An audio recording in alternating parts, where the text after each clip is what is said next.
Ever just stop and wonder what makes you, you? You know, why you do the things you do, or think the thoughts you think? Well, that's exactly what we're about to dive into. We're going to explore the amazing science behind that very question, the science of psychology. And just to set the stage here, let this sink in for a second. This quote is from an astronomer at Harvard, a guy who literally studies the entire universe for a living. And he says the most complicated thing he knows of is the human brain. And the wildest part? We all have one of these cosmic marvels sitting right inside our own heads. So yeah, this isn't just some abstract academic topic we're talking about. No, this is deeply personal. It's about the very machine that makes you, you. For instance, think about it. That totally bizarre dream you had last night, or that moment where you said something and immediately wished you could just rewind time and take it back. All those little cogs in your brain are constantly turning, constantly shaping your every single experience. Psychology is the science that's brave enough to try and figure out how it all actually works. Okay, but to really get what psychology is, we kind of have to clear up what it isn't, because there's this one powerful image that tends to get in the way for a lot of people. So let me ask you, when you hear that word, psychology, what's the very first image that pops into your head? Come on, be honest. Yep, I'm willing to bet that for a lot of us, it's Sigmund Freud. You know, a therapist with a little notepad, a cigar, or a couch, listening to someone talk about their mother.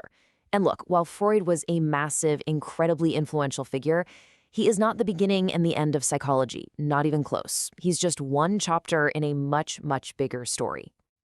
And that brings us to the real heart of it. Today, psychology has a formal definition. It's the science of behavior and mental processes. Now that's a really broad definition, right? Because it covers everything from the stuff we can see, like laughing or crying, to all the internal stuff we can't see, like our thoughts, our feelings, and our beliefs. So, to see how we got to that modern, all-encompassing definition, we need to hop in a time machine and go back even before Freud was the talk of the town.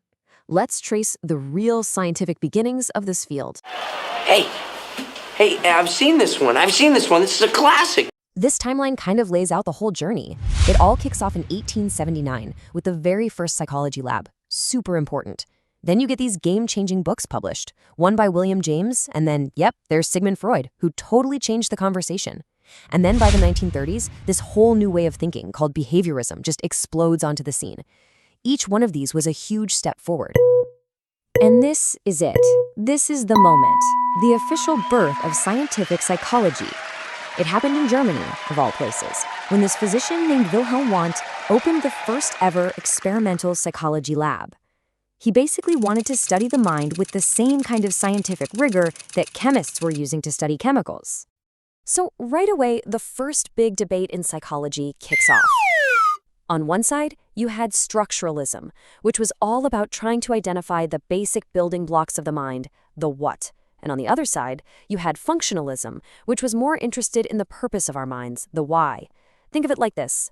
A structuralist looks at a car and lists its parts: engine, wheels, seats. A functionalist looks at the same car and asks, yeah, but what's it for? Oh, it's for getting from point A to point B. Okay, so with that scientific groundwork in place, now we can really talk about Freud and the absolute revolution he started. This right here was the explosive idea at the heart of Freud's theory of psychoanalysis. He basically said that all of us are being pushed and pulled by mental processes that we're not even aware of. Back in 1900, the idea that your own mind was being driven by some hidden force, well, that was just as world-shaking as Darwin's theory of evolution. It just seemed so invisible, so unprovable. So how on earth could you get at this hidden unconscious? Well, Freud developed a whole therapeutic process. It started with something they called the talking cure. The idea was that by letting patients just talk freely about whatever popped into their heads, a technique he called free association, they could eventually stumble upon these repressed, hidden feelings and ultimately gain some self-insight. It was a whole new way to think about healing the mind. But, not everyone was sold on this whole idea of digging around in an invisible unconscious. But that's simply not possible. To some people, it just didn't feel scientific enough. It was too subjective. And that skepticism led directly to the next huge shift in psychology, the focus on behavior. So, behaviorism was basically a rebellion against all that Freudian stuff. The behaviorists argued, hey, you can't see a thought. You can't observe a feeling. The only thing you can actually study scientifically is what you can see, and measure. Observable behavior. And this school of thought had some real heavy hitters. You've probably heard of Ivan Pavlov and his drooling dogs, right? But the most famous was probably B.F. Skinner. He became known for his experiments on conditioning animals and even babies to perform specific actions. For decades, behaviorism was pretty much the biggest game in town. So, we've had the structuralists, the functionalists, the psychoanalysts, and the behaviorists, all kind of fighting for their version of the truth. So, where does all that leave us today? And this quote just nails it perfectly. Psychology today isn't about one school of thought winning out over all the others. It's become an integrative science. It's like a big old melting pot.